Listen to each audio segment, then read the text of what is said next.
لله رب العالمين والعاقبة للمتقين والصلاة والسلام على رسوله محمد وعلى آله وأصحابه أجمعين وعلى من تبعهم بإحسان إلى يوم الدين. أما بعد فأعوذ بالله من الشيطان الرجيم. بسم الله الرحمن الرحيم. وترى كثيرا منهم يسارعون في الإثم والعدوان وأكلهم السحت. وقال تعالى: سماعون للكذب أكالون للسحت فإن جاءوك فاحكم بينهم أو أعرض عنهم وإن تعرض عنهم فلن يضروك شيئا وإن حكمت فاحكم بينهم بالقسط إن الله يحب المقسطين. صدق الله مولانا العظيم. بزرگان محترم اور میرے عزیز دوستوں اور بھائیوں، رسول اللہ صلی اللہ علیہ وسلم جب مدینہ طیبہ تشریف لائے تو اس وقت مدینہ میں یہود کے 3 مرکزی قبائل آباد تھے: بنو قریظہ، بنو نذیر اور بنو قینقاع. یہ 3 ان کے مرکزی قبائل تھے اور یہی قبائل پھر آگے مختلف شاخوں میں تقسیم تھے. تو کثیر تعداد میں یہودی مدینہ طیبہ میں آباد تھے جب نبی کریم صلی اللہ علیہ وسلم نے ہجرت فرمائی. یہودیوں کا اصل وطن فلسطین ہے. حضرت ابراہیم علیہ السلام تقریباً 1900 سال قبل المسیح فلسطین میں تشریف لائے. حضرت ابراہیم علیہ السلام کے 2 بیٹے حضرت اسحاق اور حضرت اسماعیل علیہ السلام کو اللہ جل جلالہ نے ایک نمایاں مقام عطا فرمایا تھا. حضرت اسماعیل علیہ السلام سے اللہ جل جلالہ نے عربوں کی نسل چلائی. چنانچہ قریش سارے کے سارے حضرت اسماعیل علیہ السلام کی اولاد میں سے تھے. ان کے جو دوسرے بیٹے تھے حضرت اسحاق علیہ السلام، ان کے ایک بیٹے حضرت یعقوب علیہ السلام تھے. حضرت یعقوب علیہ السلام کا لقب اسرائیل تھا. اسرائیل عبرانی زبان کا لفظ ہے اور عبرانی زبان میں اس کا وہی مطلب ہے جو عربی میں عبداللہ کا ہے. عبداللہ کا مطلب ہے اللہ کا بندہ، تو اسرائیل کا بھی یہی مطلب ہے اللہ کا بندہ. حضرت یعقوب علیہ السلام کی اولاد کو بنی اسرائیل کہا جاتا ہے. چنانچہ ان کے 12 بیٹے تھے اور ان کے ایک بیٹے حضرت یوسف علیہ السلام حادثاتی طور پر مصر پہنچ گئے اور وہاں اللہ تبارک و تعالی نے حکومت میں انہیں مرکزی عہدہ اور مرکزی مقام عطا کیا. تو مصر میں اپنے بھائی کو مقام ملنے کے بعد ان کے دیگر 11 بھائی بھی اپنے والدین سمیت مصر چلے گئے. تو اس طرح بنی اسرائیل جو یعقوب علیہ السلام کی اولاد ہے وہ اپنے اصل وطن فلسطین سے مصر چلے گئے. مصر میں ایک طویل عرصے تک انہوں نے اچھی زندگی گزاری چونکہ حکومت ان کے پاس تھی. لیکن آہستہ آہستہ جو مصر کی مقامی آبادی تھی جنہیں قبطی کہا جاتا تھا، انہوں نے ان کے خلاف بغاوت شروع کر دی، احتجاج شروع کر دیا اور مقامی آبادی نے ان کو اپنا غلام بنا لیا. حضرت یوسف علیہ السلام کے تقریباً 400 برس بعد حضرت موسیٰ علیہ السلام تشریف لاتے ہیں. تو حضرت موسیٰ علیہ السلام نے اللہ جل جلالہ کے حکم سے بنی اسرائیل کی قوم کو جو کہ مصر میں بادشاہت سے ہوتے ہوتے غلامی تک آ چکی تھی، تو اس غلام قوم کو حضرت موسیٰ علیہ السلام مصر سے فرعون کے چنگل سے نکال کے لے گئے اور حکم یہ تھا کہ واپس اپنے اصل وطن کی طرف آؤ. تو اس طریقے سے بنی اسرائیل مصر سے ہوتے ہوئے واپس فلسطین آ گئے اور فلسطین میں انہوں نے طویل جد و جہد کے بعد پھر اپنی سلطنت قائم کی. بعد میں حضرت داؤد علیہ السلام اور حضرت سلیمان علیہ السلام کے تقریباً 120 سالہ دور ان کا دور زرنی تھا جب دنیا میں ان کا طوطی بولتا تھا. شاندار سلطنت تھی ان کی. تو یہ تاریخ میں نے اس لیے آپ کو سنائی تاکہ ایک بات آپ کے ذہن میں آئے کہ بنی اسرائیل کا اصل وطن فلسطین تھا. درمیان میں تھوڑے عرصے کے لیے یہ مصر بھی گئے لیکن وہاں سے حکومت سے ہاتھ دھونے کے بعد اور غلامی میں مبتلا ہونے کے بعد انہیں واپس اپنے اصل وطن آنا پڑا اور یہاں پھر انہوں نے حکومت کی. تو جب اصل وطن ان کا فلسطین ہے تو یہ مدینہ میں یہودی کہاں سے نکل آئے؟ یثرب رسول اللہ صلی اللہ علیہ وسلم کی تشریف آوری سے پہلے مدینہ طیبہ کا نام یثرب تھا. تو یہاں جو یہودی قبائل آباد تھے ان کی تاریخ کیا ہے اور یہ کہاں سے آئے تھے؟ اصل وطن ان کا فلسطین ہے تو اصل وطن انہوں نے کب چھوڑا؟ تو ان سوالات کے کوئی واضح جوابات تاریخ میں نہیں ملتے. وجہ اس کی یہ ہے کہ یثرب میں جو قبائل یہود کے آباد تھے انہوں نے اپنی عبرانی تہذیب کو چھوڑا ہوا تھا. یہ عربی بولتے تھے، ان کے نام بھی عرب تھے. یہ قریظہ، بنو نذیر، بنو قینقاع، یہ عربی نام ہیں. تو ان کے نام بھی عربی ہوا کرتے تھے، تہذیب ان کی عربی تھی، عربوں میں ان کی شادیاں ہوتی تھیں. تو اپنی تہذیب کو چھوڑنے کی وجہ سے اور عربوں میں گھلنے ملنے کی وجہ سے جو دیگر یہودی تھے فلسطین کے، جو اصل یہود تھے، وہ انہیں اپنا حصہ تصور نہیں کرتے تھے. چنانچہ جب بعد میں یہودیوں کی تاریخ مرتب ہوئی، یورپی مورخین نے یہودیوں کی تاریخیں لکھی ہیں، لیکن آپ کو یہودیوں کی قدیم تاریخ میں بھی یثرب کے ان یہودی قبائل کا تذکرہ نہیں ملے گا کہ یہ بھی یہودیوں کا حصہ تھے یا ان کی بھی کوئی تاریخ ہے. تو گویا یہودی ان کو اپنے میں سے تصور ہی نہیں کرتے تھے. اب یہ کون تھے؟ تو ان کی تاریخ زیادہ تر وہی بیان کی جاتی ہے جو انہوں نے خود اپنی زبانی اڑا رکھی تھی. علامہ اصفہانی نے الاغانی میں کئی روایات لکھی ہیں کہ یہ لوگ کہاں سے آئے تھے، کہ یہ خود ان کی اپنی زبانی روایت ہے کہ حضرت موسیٰ علیہ السلام کے دور میں ہمارے آباء و اجداد کو حکم ہوا کہ جو یثرب کی مقامی آبادی ہے عمالقہ، یثرب میں بقول اس مصنف کے اس زمانے میں عمالقہ کی قوم آباد تھی. تو حضرت موسیٰ علیہ السلام نے ہمارے آباء و اجداد کا ایک لشکر یثرب کی طرف بھیجا کہ وہاں سے قوم عمالقہ کو نکالو اور ان سب کو ختم کرو. تو ایک لشکر آیا یہودیوں کا یثرب کی طرف، انہوں نے قوم عمالقہ پر قابو پایا اور جیسے حکم تھا ویسے ہی سب کو ختم کیا. البتہ بادشاہ کا ایک نوجوان بیٹا تھا، ارقم نام تھا ان کے یثرب کے بادشاہ کا، جو عمالقہ کا بادشاہ تھا. تو اس کا ایک نوجوان بیٹا تھا، وہ بڑا خوبرو تھا. تو ان یہودیوں کے لشکر نے اس کو ختم کرنا مناسب نہیں سمجھا اور اس کو اپنے ساتھ واپس لے گئے فلسطین کہ ہم اس کو موسیٰ علیہ السلام کی خدمت میں پیش کریں گے. جب حضرت موسیٰ علیہ السلام کی خدمت میں یہ واپس گئے تو اس وقت ان کا انتقال ہو چکا تھا اور حضرت موسیٰ علیہ السلام کی جانشینوں نے ان کو ملامت کی کہ تمہیں حکم تھا کہ سب کو وہاں ختم کرو، پیغمبری حکم تھا اور تم نے اس ایک کو کیوں چھوڑا؟ لہٰذا تمہارے اوپر فلسطین اور شام کے دروازے بند ہیں، تم نے پیغمبر کی حکم عدولی کی ہے. تو انہوں نے اپنے لیے یہی مناسب سمجھا کہ جب شام کے دروازے ہم پر بند ہیں تو ہم واپس آ کر اسے یثرب میں رہ لیتے ہیں جس کو ہم نے بزور شمشیر فتح کیا تھا. تو اس طریقے سے یثرب میں یہودیوں کے ابتدائی قبائل کا آنا شروع ہوا اور یہ تقریباً 1200 قبل المسیح کا واقعہ ہے. بعد میں 587 قبل المسیح جس وقت بخت نصر نے یہودیوں کو تہ و تیغ کیا اور یہ فلسطین اور شام سے نکل کر بھاگے تو چند مزید یہودی قبائل یہاں آ کے آباد ہوئے. تو یہ یہودیوں کی زبانی روایات ہیں کہ ہمارا یثرب میں آنے کا جو سلسلہ نسب ہے وہ یہ ہے. لیکن ہمارے دور کے کچھ مورخین ان کے ان بیانات کو تسلیم نہیں کرتے.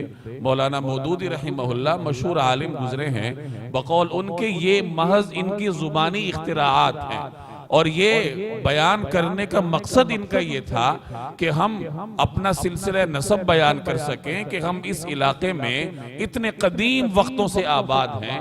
جو مقامی عرب تھے اوس اور خزرج والے، ان پر انہوں نے دھونس اور روب جمانا تھا، اس لیے قدیم تاریخوں سے اپنے آپ کو جوڑتے تھے.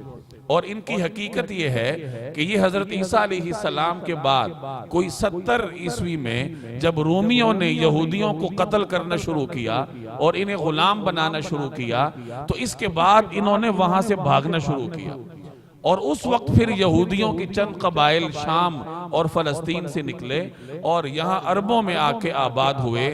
چنانچہ کچھ یثرب چلے گئے, کچھ خیبر چلے گئے, کچھ وادی القریٰ میں چلے گئے, کچھ تیماء اور فدق میں جا کر آباد ہوئے. تو یہودیوں کے قبائل جو اس زمانے میں تھے وہ حضرت عیسیٰ علیہ السلام کے بعد پہلی صدی عیسوی میں اپنے اصل وطن سے نکل کر یہاں آئے تھے. تو یہ ان کی تاریخ ہے. اور ابتداء میں اللہ جل جلالہ کے نیک بندے تھے ان میں. یہ بنو نذیر کا قبیلہ, ان میں احبار مشہور تھے, یہ کاہنوں کا قبیلہ تھا, اور یہودیوں میں بڑے اچھے اچھے علماء اور نیک لوگ موجود تھے. یہ رسول اللہ صلی اللہ علیہ وسلم کی آمد سے باخبر تھے کہ یہ علاقہ نبی آخر الزمان صلی اللہ علیہ وسلم کی جائے ہجرت ہے. قریش میں پیغمبر مبعوث ہوں گے اور وہ قریش سے نکل کر ہجرت کر کے پھر اس علاقے میں آئیں گے. یہ ان کو بخوبی معلوم تھا اور وہ انتظار بھی کرتے تھے. چنانچہ اس کی ایک دلیل ہمیں طبہ کے واقعے میں ملتی ہے. طبہ یہ معروف بادشاہ ہے یمن کا, بلکہ یہ ایک بادشاہوں کا سلسلہ تھا. یمن میں جو بادشاہ ہوتا تھا اسے طبہ کہتے تھے, گویا یہ چیر اور منصب کا نام تھا. تو یمن میں جو طبہ اوسط تھا, جس کا نام اسد غالباً تاریخ نگار نقل کرتے ہیں, وہ مختلف علاقوں سے ہوتا ہوا حجاز بھی آیا تھا, مکہ بھی گیا تھا. اور وہاں اس نے جب مکہ والوں کو نقصان دینے کی کوشش کی تو عجیب و غریب بیماری میں مبتلا ہوا. اللہ جل جلالہ کی طرف سے تھا. تو بعض علماء جو اس کے ساتھ تھے انہوں نے اس کو مشورہ دیا کہ یہ جو علاقہ ہے حرم ہے, یہاں اللہ کا گھر ہے, اس سے باز آ جاؤ. چنانچہ بعض روایات میں آتا ہے کہ اس نے پھر اپنی اس غلط نیت سے توبہ کر لی اور وہ حرم گیا. اس نے وہاں طواف بھی کیا اور خواب میں اسے نظر آیا کہ بیت اللہ کو, کعبہ شریف کو غلاف پہنایا جائے. چنانچہ اگلے دن اس نے بیت اللہ کو, کعبہ مقدسہ کو غلاف پہنایا.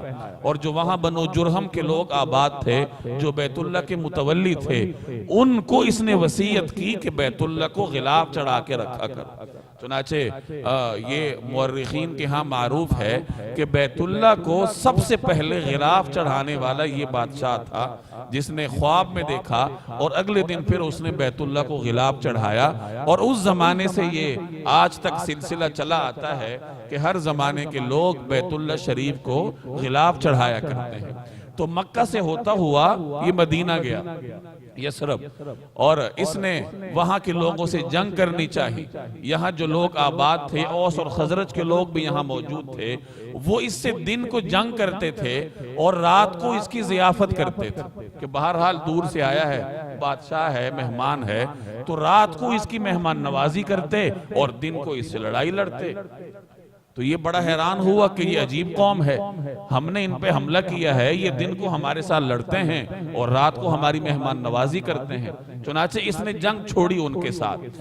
اب اس کے پاس یثرب میں جو یہود کے یہ قبائل آباد تھے, یہاں سے 2 علماء آئے یہود کے, اور آ کر طبہ کو کہا کہ یہ علاقہ تمہارے بس میں آنے والا نہیں ہے, اس علاقے سے باز آ جاؤ, یہ بڑا مقدس علاقہ ہے, اور اس کے لوگوں کو یا یہاں کی زمین کو فتح کرنے کا جو تمہارا خیال ہے, اس سے باز آ جاؤ.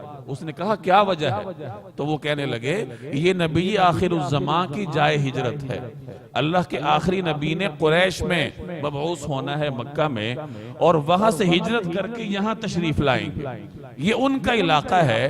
تو یہ تمہارے لیے ممکن نہیں ہے کہ تم اس کو اس طریقے سے بزور بازو فتح کرو. تو طبہ نے ان کی یہ باتیں سن کر اپنا ارادہ بدل دیا, اور بعض دیگر روایات میں آتا ہے کہ اس نے پھر خط لکھا نبی رسول اللہ صلی اللہ علیہ وسلم کے نام, جس میں اس نے یہ تحریر کیا کہ میں آپ کی تشریف آوری سے پہلے ہی آپ پر ایمان لاتا ہوں. رسول اللہ صلی اللہ علیہ وسلم کے بارے میں اس نے اچھے کلمات لکھے اور یہ خط وہاں کے مقامی لوگوں کے سپرد کیا اور کہا کہ اپنی نسلوں میں یہ منتقل کرتے رہنا, اور جب رسول اللہ صلی اللہ علیہ وسلم ہجرت کر کے تشریف لائیں تو یہ ان کی خدمت میں میری طرف سے پیش کرنا.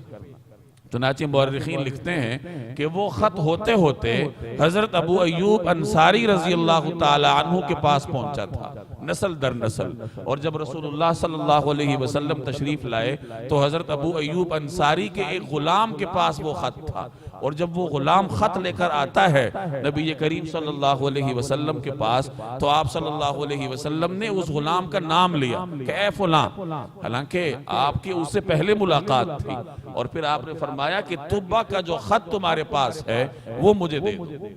اور بعض مورخین نے یہاں تک لکھا ہے کہ اس نے ایک دو منزلہ مکان بھی تعمیر کیا تھا کہ یہ میری طرف سے نبی کی آخر الزمان صلی اللہ علیہ وسلم کی خدمت میں ہدیہ ہے۔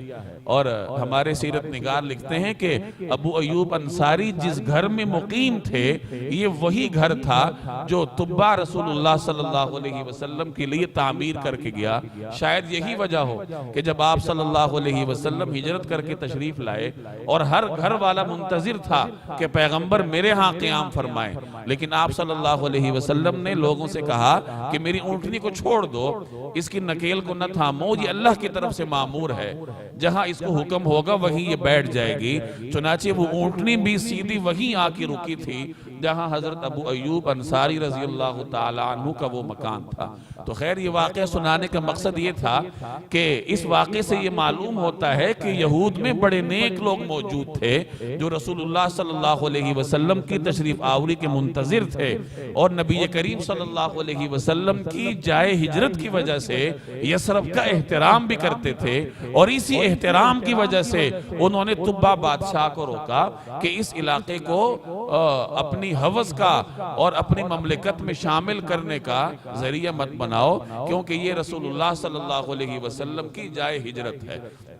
لیکن زمانہ گزرنے کے ساتھ ساتھ ان میں بری عادات آتی گئیں، سود خوری ان میں عام تھی، زنا ان میں عام تھا، بدکاری ان میں عام ہوتی گئی، رشوت خوری ان میں عام ہوتی گئی، اور ناپ تول میں کمی کرتے تھے۔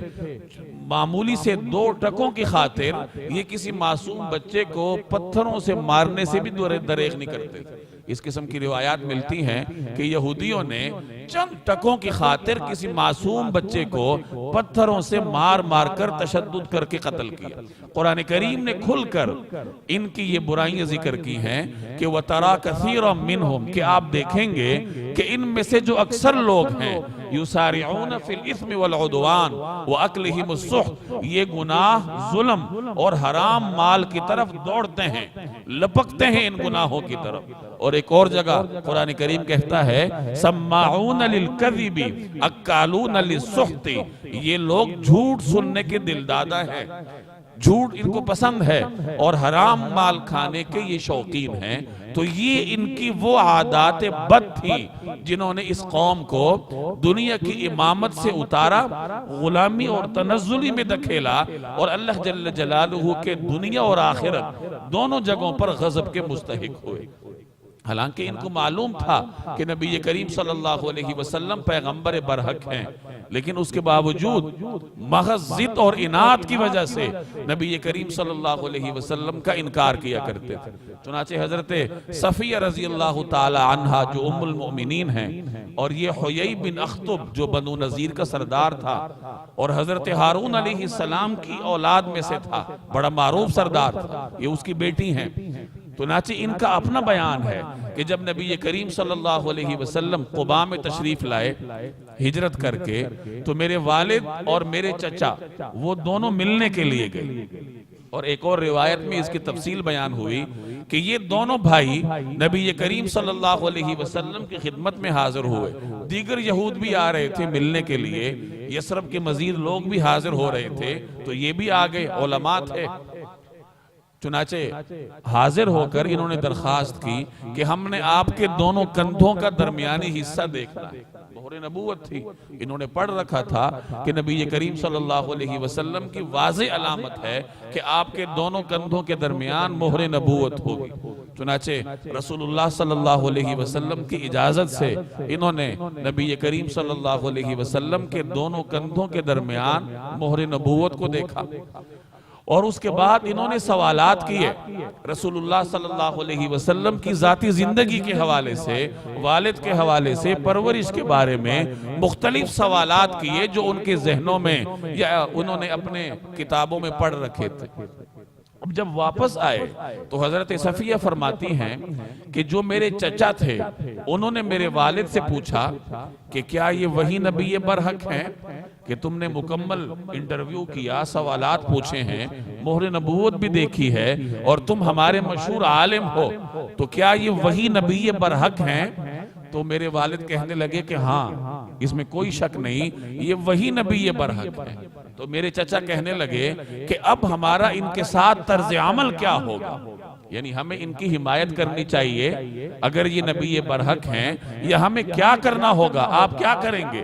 تو حضرت صفیہ کہتی ہیں کہ میرے والد نے اسے کہا کہ میں ان کے ساتھ صرف اور صرف عداوت رکھوں گا، میں ان کا کلمہ اس علاقے میں بلند نہیں ہونے دوں گا، یعنی ضد اور عناد کی بنیاد پر جانتے بوجھتے بھی انہوں نے رسول اللہ صلی اللہ علیہ وسلم کے ساتھ اس قسم کی عداوتیں رکھی۔ حضرت عبداللہ بن سلام رضی اللہ تعالی عنہ یہ یہودیوں کے معروف عالم تھے، اور یہ بھی حاضر ہوئے تھے رسول اللہ صلی اللہ علیہ وسلم کی خدمت میں جب آپ قباء تشریف لائے۔ چنانچہ مشہور روایت ہے ان کی کہ جب میں حضور علیہ السلام کی خدمت میں حاضر ہوا اور میں نے آپ صلی اللہ علیہ وسلم کے چہرہ انور کو دیکھا تو مجھے یقین ہوا کہ یہ چہرہ کسی سچے ہی کا ہو سکتا ہے، اور میں نے جو پہلے کلمات آپ سے سنے وہ یہی تھے، ایھا الناس افشوا السلام وصلوا الارحام وصلوا باللیل والناس نیام، کہ اے لوگو سلام کو عام کرو، واطعموا الطعام، لوگوں کو کھانا کھلایا کرو، وصلوا الارحام، صلہ رحمی کیا کرو، وصلوا باللیل والناس نیام، اور رات کو جب لوگ سو رہے ہوں تو تم اس کے کسی حصے میں اٹھ کے اپنے رب کے ساتھ راز و نیاز کر لیا کرو۔ ان باتوں پہ عمل کرو گے تو تدخلوا الجنت بسلام، سلامتی اور عافیت کے ساتھ جنت میں داخل ہو جاؤ گے۔ تو یہ پہلے کلمات تھے جو بقول حضرت عبداللہ بن سلام کے میں نے نبی کریم صلی اللہ علیہ وسلم کی زبان اقدس سے سنے، اور بعد میں انہوں نے حاضر ہو کر اسلام بھی قبول کیا۔ چنانچہ اسلام میں بھی انہوں نے بڑی شہرت پائی۔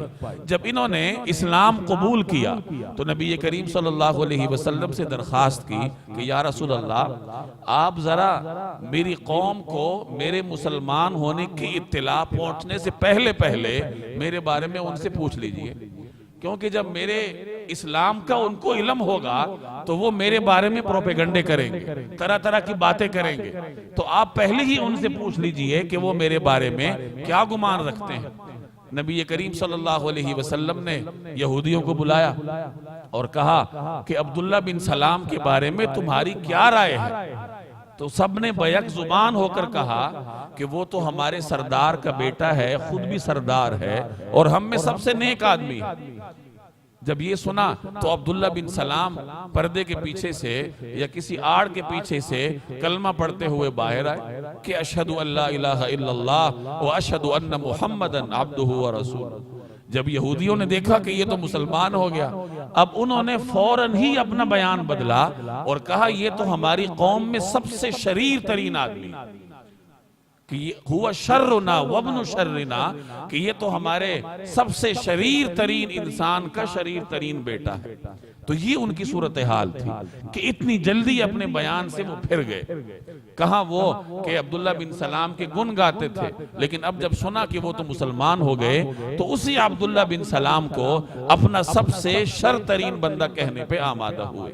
یہ ان کی ضد اور عناد کا عالم تھا۔ انہیں معلوم تھا کہ نبی کریم صلی اللہ علیہ وسلم نبی برحق ہیں اور ہم انہیں نقصان پہنچا ہی نہیں سکتے، اس کے باوجود انہوں نے ایک سے زائد مرتبہ رسول اللہ صلی اللہ علیہ وسلم کو جانی نقصان دینے کی کوشش کی۔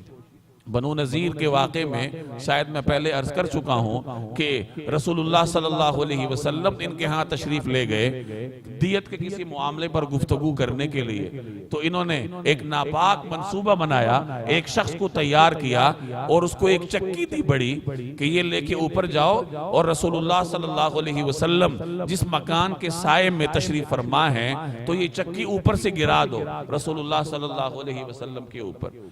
اب جب اس منصوبے پر انہوں نے عمل کرنا چاہا تو اللہ نے رسول اللہ صلی اللہ علیہ وسلم کو خبر کر دی اور آپ صلی اللہ علیہ وسلم فوری طور پر اٹھ کے وہاں سے تشریف لے گئے۔ تو اس طریقے سے سازشیں کرتے تھے۔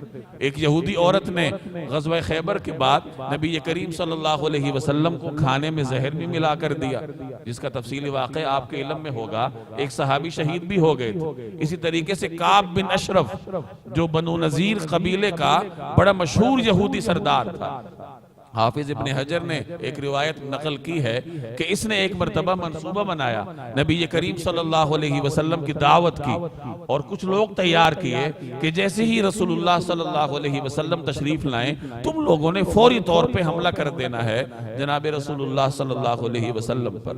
چنانچہ رسول اللہ صلی اللہ علیہ وسلم اپنے کچھ صحابہ کے ساتھ تشریف لائے، تشریف فرما ہوئے۔ آپ کے بیٹھنے کے بعد حضرت جبرائیل حاضر ہوئے اور آپ کو ان کے ناپاک عزائم سے مطلع کیا اور پھر اپنے پروں میں نبی کریم صلی اللہ علیہ وسلم کو چھپا کر وہاں سے بحفاظت باہر لے گئے۔ تو اس طریقے سے ایک سے زائد مرتبہ اس قوم نے نبی کریم صلی اللہ علیہ وسلم کے خلاف سازشیں کی، اور ان کی سازشوں ہی کا نتیجہ تھا کہ مدینہ طیبہ کا امن تہ و بالا تھا۔ مسلمان رات کو ہتھیار پہن کر سوتے تھے۔ ایک صحابی کا رات کو انتقال ہونے لگا، بیمار ہوں گے، تو انہوں نے جب ان کو یہ خیال ہوا کہ شاید اس رات میرا انتقال ہو جائے تو انہوں نے اپنے گرد و پیش کو، اپنے جو قریب لوگ تھے انہیں وصیت کی کہ اگر میرا انتقال رات کو ہوا تو نبی کریم صلی اللہ علیہ وسلم کو خبر مت کرنا، کیونکہ اگر تم خبر کرو گے تو نبی کریم صلی اللہ علیہ وسلم تشریف لائیں گے، وہ میرا جنازہ اور غسل وغیرہ اور تدفین کا اہتمام فرمائیں گے، اور میں نہیں چاہتا کہ رات کے اندھیرے میں رسول اللہ صلی اللہ علیہ وسلم میری وجہ سے نکلیں اور یہودیوں کا کوئی نقصان یا کوئی وار آپ پر چل جائے۔ تو حالات کے پیش نظر انہیں یہ وصیت کرنی پڑی، اور صحابہ کرام آپ صلی اللہ علیہ وسلم کے حجرہ اقدسہ پر باقاعدہ پہرہ دیا کرتے۔ تو اس طریقے سے یہ مدینہ طیبہ کا جو اندرونی امن تھا وہ انہی یہودیوں کی وجہ سے تہ و بالا تھا۔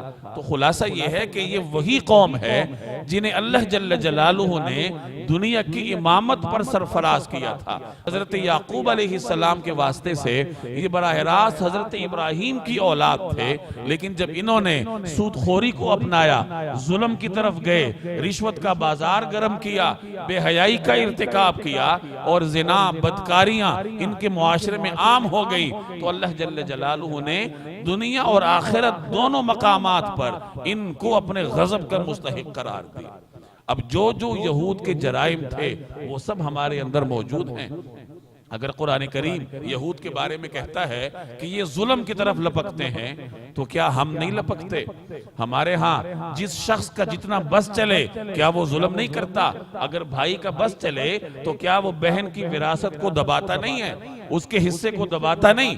اگر بھائی کا بس چلے تو وہ اپنے ہی خونی بھائی کے ساتھ بائیکاٹ نہیں کرتا، رشتے ناتے نہیں کٹتے؟ یہ کیا ہے؟ یہ ظلم کے مختلف اقسام ہیں جو میرے اور آپ کے معاشرے میں رائج ہیں۔ اگر یہودی سود خور تھے تو ہمارے معاشرے میں سود خوری نہیں ہے، ہمارے معاشرے میں لوگ سود کی طرف لپکتے نہیں۔ سودی قرضے آپ کو جگہ جگہ ملیں گے، جو لوگ سود پر غریب مسلمانوں کو قرضے دیتے ہیں، چاہے لوگ ہوں یا چاہے بینکوں کی شکل میں ادارے ہوں۔ اب جب ایک ادارہ لوگوں کو سود پر قرضے دیتا ہے تو اس ادارے میں جتنے لوگوں نے رقمیں رکھوائی ہیں تو وہ تمام لوگ اس کے ساتھ اس جرم میں برابر کے شریک ہیں۔ تو بہرحال اگر سود ان کے معاشرے میں تھا تو سود کسی نہ کسی شکل میں میرے اور آپ کے معاشرے میں بھی ہے۔ اگر ان کے ہاں بے حیائی تھی، بدکاریاں تھیں تو ہمارا معاشرہ بھی پیچھے نہیں۔ اگر ان کے ہاں رشوت خوری کا بازار گرم تھا تو وہی صورتحال ہمارے معاشرے میں ہے۔ تو میرے بھائی اگر ان گناہوں کو ہم نے نہ چھوڑا تو اللہ جل جلالہ کا غضب میرے اور آپ کی طرف بھی متوجہ رہے گا۔ اللہ جل جلالہ ہم سب کی حفاظت فرمائے۔ وما علینا الا البلاغ المبین۔